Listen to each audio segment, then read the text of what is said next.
This is Hustle and Pro with Kelly Walker. Join Kelly as she talks sports with players, coaches, organizers, and entrepreneurs from Pee Wee League to Pro. Now here's your host, Kelly Walker. Welcome to today's episode of Hustle and Pro. We're talking football today with Jamar Landrom, who played at Tennessee State and was a former NFL player. We're going to talk a little bit about football, a little bit about life, and what Jamar is up to lately. So welcome, Jamar. Thanks for joining me. Welcome. I'm glad to be here. Okay, so we always jump into a few quick hits to sort of get to know your sports personality a little bit. So This is a big one, but who's your favorite all-time athlete? Favorite all-time athlete is Kobe Bryant.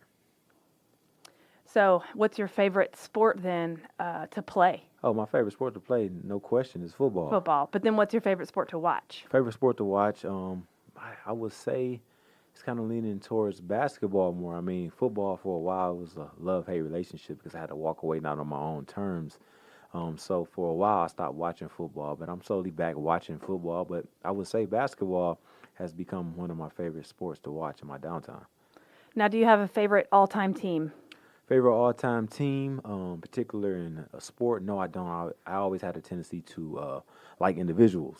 You know, I get attracted to individual players because I see myself in some of the players as far as relating to them, as far as how they carry themselves, the way they attack the games they played, and with the preparation. So I have a tendency to like players, necessarily teams, but now, two teams I root for in football is the Pittsburgh Steelers and Jacksonville Jaguars, two teams I was previously with.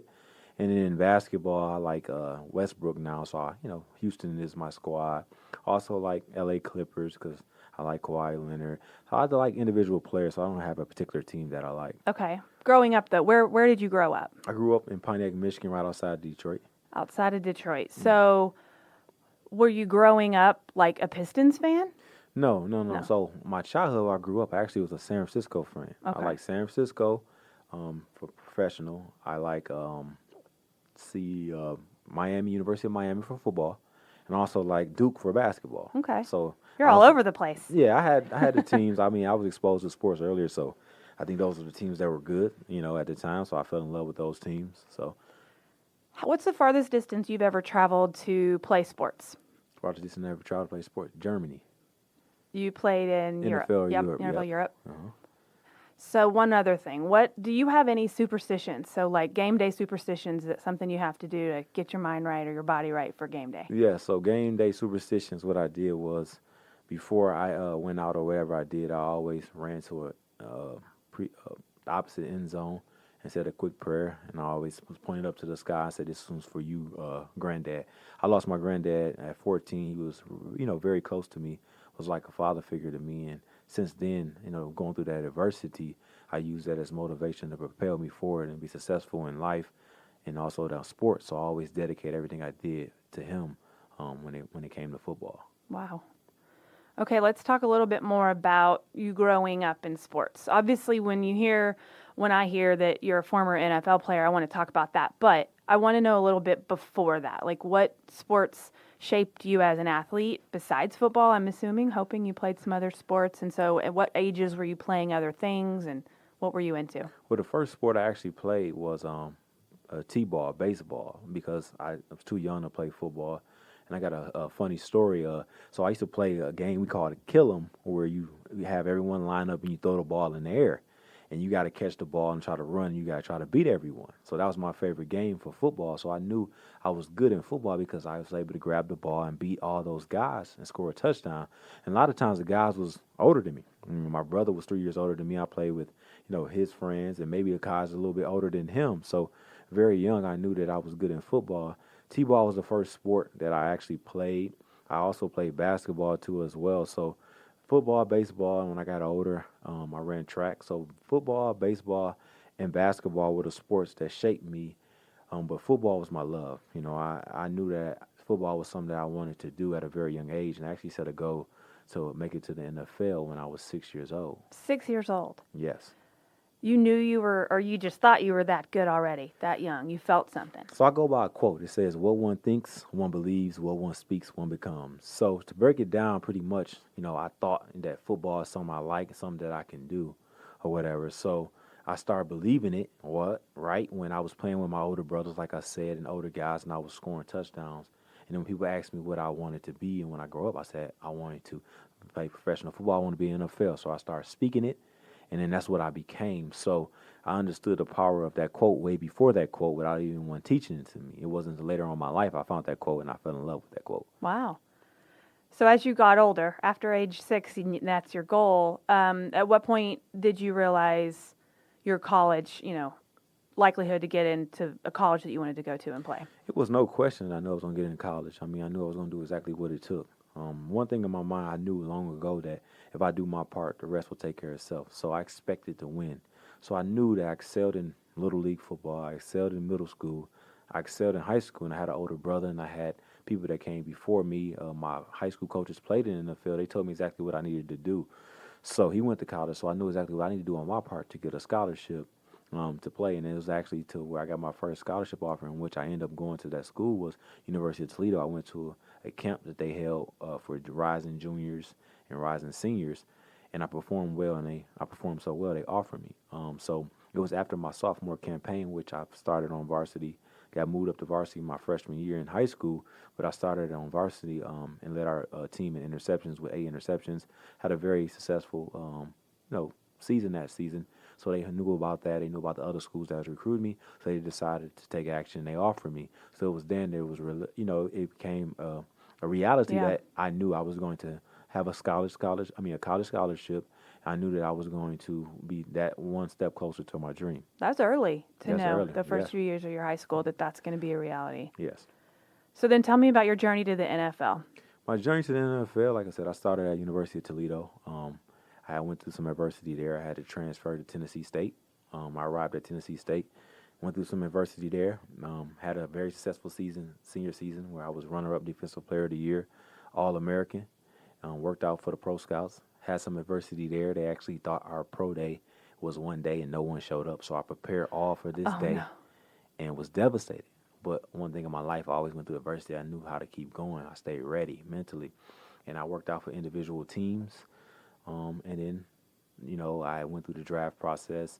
And Pittsburgh called me actually after the draft and signed me as an undrafted free agent. So that journey making it to the NFL was one that wasn't easy. I had to overcome adversity.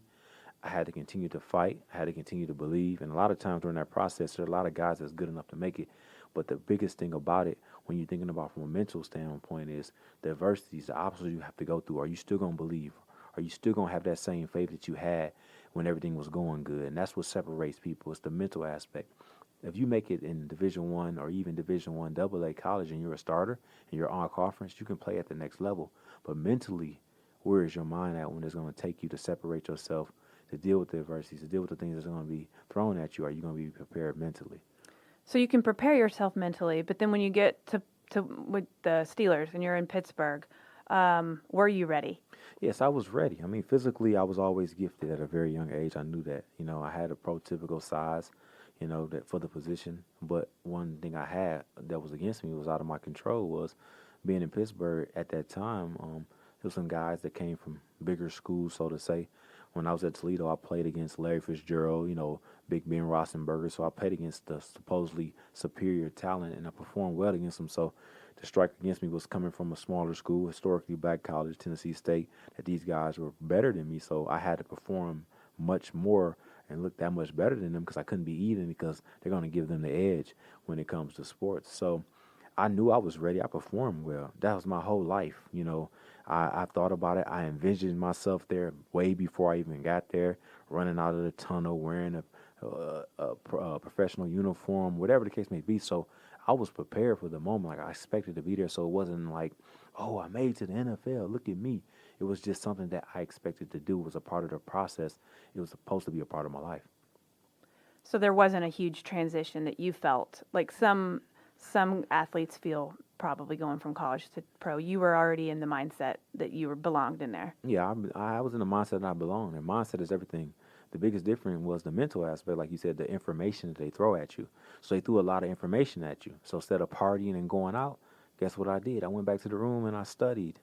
I studied the playbook so I can make sure I knew it. Because of me not knowing nothing, I got a quote saying, I'm not going to lose because of me. A lot of people lose because of them. What pretty much means is that if you know something required of you that you have to do to be successful, then do it. Don't be a reason that you can't be successful or you're not getting it because of you. So I knew if I had to study the playbook because I didn't know it. So I continued to study the playbook and I learned it and I actually had it. Like I said, and this situation was totally out of my control when it came down to them deciding to who they wanted to keep going forward. So what does that look like then? How do you transition then back, out of this dream that you've had, and get in the mindset to like, how do you see yourself at the next step? Oh, so for me, it was a process. So I got released from Pittsburgh, and then I had to go home. It was a waiting game. I was devastated, but I knew something was going to come from it. Like I said, every university I use as motivation. So I actually got a tattoo after they released me, and I got it on my left rib, and it says, it's like a determined face, and it says, will to succeed. So instead of, I cried, I'm a man, I cried about it because it was something I really cared about. I didn't understand the business aspect of it. I thought the best players would play and this and like that. Not that so simple. So I had to go back to Nashville, and I started working at Budweiser, but I kept working out, and then eventually, Jacksonville called me and then work out, and they signed me too as well. So then how long were you there? I was in Jacksonville 06 and then 07, part of 07, I got released. And I got frustrated, like, you know what, I know I'm good enough in the business aspect. I just want to play. So I told my agent that I just want to play. So the CFL had offered me a contract to play. So I signed with the Edmonton Eskimos. There were 4 seasons left in the actual, 4 games left in the season. And then Tennessee Titans and the Buffalo Bills called my agent and they wanted to sign me. And I was like, what? So then they didn't even let me out the contract. So I had to go. You were stuck. I was stuck. The CFL didn't want to let me out the contract. Really? The business aspect can really mess up sports. So if you had it to do all over again, or what advice do you give a young player in the league a year or two? Then, you got to be patient. You got to be ready. Going through that process, you never know when the NFL is going to call. It's a business. Don't take nothing personal. It wasn't about talent. It was about what teams had a fit and a need. And then also your agent. Your agent must be good to be able to have those relationships. Everything's about relationships. Think about sports is people think that it's the best people play. No, a lot of it is political. A lot of it is about relationships. So I encourage a young player to make a lot of relationships with the people, many people as they can that has connections. Make sure they make a great relationship with their coaches because you never know what can happen. That coach can get a different job. Right. He can or tell other coaches what they love about you. Yeah. That's why I tell a young player to really focus on himself or herself and control what they can control, right? And that's being the best version of you. You can't control the coaches. You can't control a team. You can't control the outside environment, but you can control the inside environment, what you allow in your mind, what you feed your mind, the process that you actually go through individually to prepare yourself for whatever situation that you embark on. And how you react. Yeah. Controlling how you react. So you were upset and you still wanted to play, and so you let the want to play override your decision to maybe think it through who you could go play for later and be patient. Did your agent ever at one point say, don't go play right now, wait these, last of this season out and see if somebody else He should have. I think personally he should have did it, but even still, it was my decision ultimately. You wanted to play. To say I wanted to play, man. I knew I can play. I wanted to play, but if I can do it all over again, I really won't change anything because, that me making a decision changed the course of my life. At the same time, I won't be the man I am today, probably. So everything works out how it's supposed to work out. Sure. But I would have been a lot more patient. I probably would have been more patient and wait to the end of the season. So to say. You just never know. You never know. Yeah. You never know when you're in it until you look back and see how things played out. So then that brings us to now. You do a lot of different things. You're an entrepreneur. I know that you like working with kids and helping kids and different things like that. So tell me about some of the things that you're up to these days, especially here. And you guys are a Frisco family, right? Yes. Yeah. So the transition, how I got to now was after I left the CFL, I got married that summer. So I went to CFL, left CFL, and got married that summer. And then 3 months later, my wife got diagnosed with Crohn's disease. So she ended up having to have a foot and half of her small intestine removed. She got down to 79 pounds. She almost died. So I actually had a chance to continue to pursue my dream and play.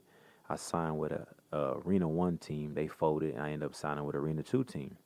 So when she first got diagnosed with Crohn's disease in October, The season they started January. They gave her some steroids. She was fine. She wanted to do healthy. She didn't want to take all this medication and stuff like that. But when they found it was too far onset. So the steroids, anything steroids, prednisone, it'll knock out anything. So she was fine for a minute, but it was too far onset, like I said. So she needed to take more of a serious approach to it instead of trying to do it naturally, a more aggressive approach. Okay, so I was to going to say. say, she was a healthy athlete. Well, she ran Right. track. Right, She was an athlete, so she, but from a health standpoint, it didn't come on till later because we didn't really know. We wasn't really educated about how important nutrition was. Right, okay. We were told, but we didn't really listen. Okay. And we was eating Burger King and McDonald's before we were going to practice or stuff like that. That's so, a whole nother podcast we can it's talk a whole about. nother The podcast, change health there. and wellness podcast. Yes. Yes. But pretty much from that, and then I got a chance to go sign with the Arena 2 team. I went there, was playing well. My wife got sick in the hospital, and this the time that she really got sick, and this when she got down to 79 pounds. So my agent had a workout with the Tampa Bay Buccaneers. At this time, I wasn't mentally couldn't go. I had to be there with my wife, and that's when I decided to walk away from pursuing my dream and be there for her.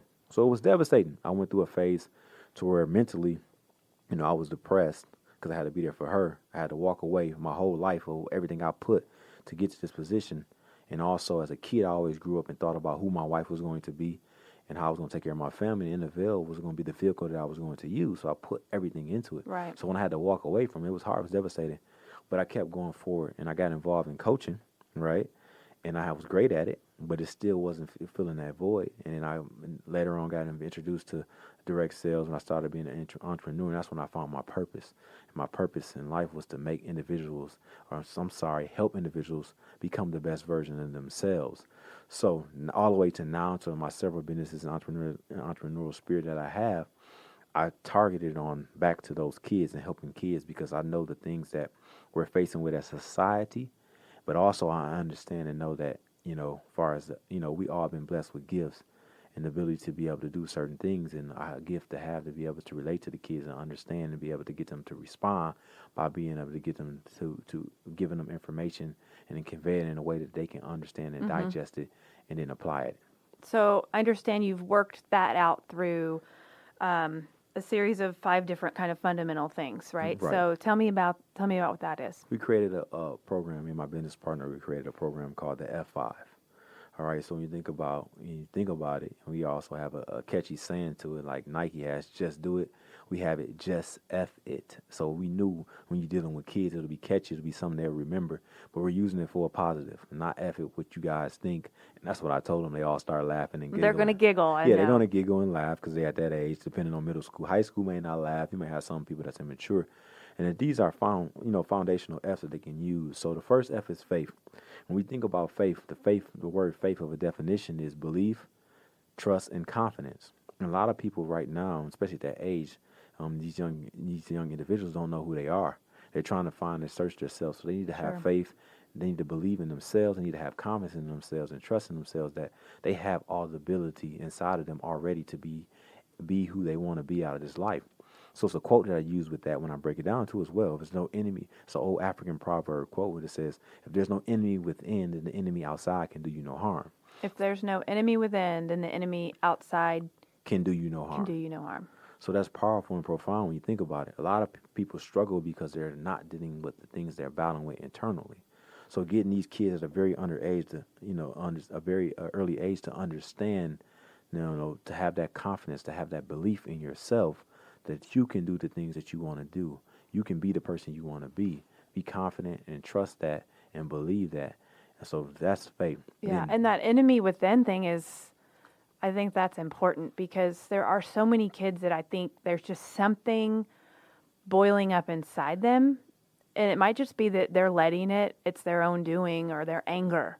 Mm-hmm. Or some people think it's entitlement, depending on how their attitude is. But that can really devastate you because something boiling up inside you can make you look like a different person to people from the outside. The way you treat people or the way you react or if you're mad all the time or whatever. So I think that's a huge thing for kids to understand that what's inside them and what they allow to be inside them makes a huge impact in their life. Correct. So a lot of times as kids at that age, we look for, when we're trying to find ourselves, we look for our environment. We look for people that's around us, and we try to look for validation outside, and one thing, even as parents, we can't give our kids fill that void. They have to find that from within and understand and know that what you want to do and what you want to accomplish is going to come from within. And if you can control that, you can be, whatever it is that you want to be. You got to understand that you have a purpose. You've been put here to be greater, to do more and bring more to humanity and Right. make humanity better. So the second F is food. So you think about food, we think about from a standpoint of what they actually put in their body. Our bodies, need certain things from a nutritional standpoint to actually function correctly. There's always been ties to carbohydrates, dealing with the fact of, giving the kids injury and messing with the chemical imbalances when it comes to their mind and what they're thinking. So making sure they're eating a balanced diet from a food standpoint. Okay. But the actual thing, like you said, what are you allowing into your mind? Food for thought. What are you feeding your mind as far as what are you listening to? Who are you listening to? What are you allowing to control your thoughts? So a lot of times, are you allowing your emotions, how you feel in that current situation, to control your thoughts? Are you are you making sure that when you think of negative things, you have something in place to say, oh, no, that's just a negative thought. It's just how I'm feeling at the time. Yeah. And shake it off. Are you giving yourself reassurance? And you can tie that into as far as what you're thinking, what you're listening to, the Yep. affirmations that we created as well. So they go in hand with the fitness aspect too as well. So like having which is the third F, is fitness, which is having a fit body, act of being fit, meaning you're able to move around and be fit physically, but also mentally. Your mindset when you go through adversity. So food for thought and then fitness, those go hand in hand because what you put into your body, what you're doing physically, those two are directly connected. So having affirmations, like I said, so these are affirmations I say with my son every morning. And me and my business partner created. We have a song we created as well. We're going to sell it on iTunes. The kids loved it. I played it for them, but it goes like this. I am strong. I am courageous. I am thankful. I am grateful. I am dominant. I'm a lion. Through your word, I would triumph. I am king, so I lead, and I soar with the equals. I am purpose, so I'm worth it. I am opulent. I am prosperous. Wow. So those words are very profound. Yeah. Right? They're very profound. And he understands, he knows that. He likes to sing it every morning. And we create a song and say, let's go. Put in work, let's go. Put in work, let's go afterwards. And we create it and we rap it or whatever. And the kids is catchy and he love it. Yeah, So that's they awesome. start bouncing to it and stuff like that. What age But, kids are you talking about that you? you can pay it to elementary kids, Yeah. high school kids, middle school kids. Every kid that see it, hear it, they like it. So the thing about, like I said, what are you listening to? The music now is not feeding anything. Everything is negative. Everything is negative. Your mindset. When you go through adversity, do you know I'm strong? I can make it through this. I'm courageous. Right. Or a lot of kids, we in Frisco area, they don't even know how great, how blessed they are. I'm thankful. I'm grateful. Right. A lot of kids don't have what you have. So it's reassuring them every single day that you have these blessings. You have all this stuff in front of you or whatever. You are strong. You are courageous. So when you go through adversity, I'm strong. I'm courageous. Adversity is not going to stop you. I love that. And then the last one, the fourth F is focus. We're in middle school. We're in high school. Staying focused. What is your That's responsibility? hard for these kids. Yeah, what probably. is their responsibility right now? So I asked the question when I was at school. I said, how many of you in here pay bills? Only person who raised their hand was the teacher. So I said, okay, that's simple. You're keeping the main thing. Being the best son or daughter you can be. As your student athlete, making sure that you exercise and know what you're doing as well, but also taking care of your grades. Sure. All right? Keeping the main thing. That's it. You don't have that many worries, so stop, letting other stuff, get you off focus. And that's one of the main things that stop everybody. They're focused. They cannot stay focused or whatever. You have a routine. You go to school. You do that. You come home. You do what you're supposed to do at home. You stay focused on those things, keeping the main thing. And when you stay focused, you understand and know that this is a temporary situation. So don't never make permanent decisions in temporary situations. Too many times as teenagers or whatever, kids, they make permanent decisions based off their emotions. In a They're not thinking about the next step. It's temporary situations. Right. Stay focused. Worry about what you can That's worry a about. brain thing too for that age. I think it's something in the front part of their brain where it's not developed to where they're thinking a few steps ahead of what the outcomes are going to be to some of their decisions and choices that they make. I mean, I think it's our jobs as parents to recognize and realize that we feed into that too. We speak life to them at a very early age. I think every child has the ability to be able to think like that and be like that if the environment is set that way. If you're taught to. Yeah, if they're taught to. pay So a attention child to is only that. taught to what you teach either, verbally or by example. So it's very important for, me as a father, me even going through this process has helped me become a better father because now I'm conscious even more of everything that I'm doing because I believe in leading by example. So this is I can't go Right. around telling these kids to do it and then I'm not doing it Yeah, myself and you I have my gotta own kids and walk the listen, walk. gotta walk the walk. Yeah. So that's that. And then the last F is fellowship. Fellowship is very important because fellowship is who you around, who you hang around.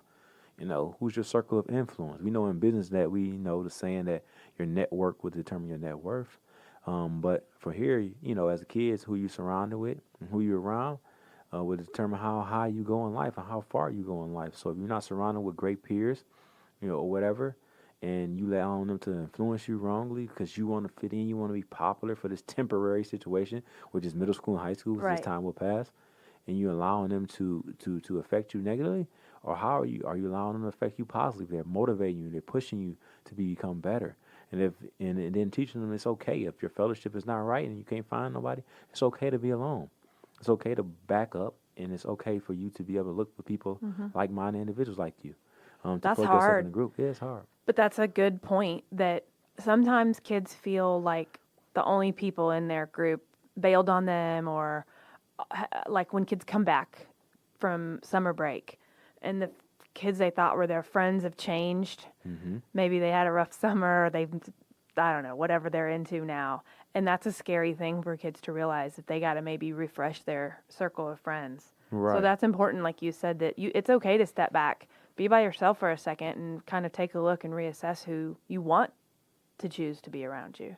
Right, exactly. Fellowship is very important, especially at a young age. I mean, a lot of people aren't driven. A lot of the kids don't know exactly what they want. So they try to find and test different things, but that can be dangerous, but also can be positive. You know how to leverage it and use it. So the biggest thing, what happens is kids go from different groups and trying to be different stuff, trying to find themselves all in part of the process.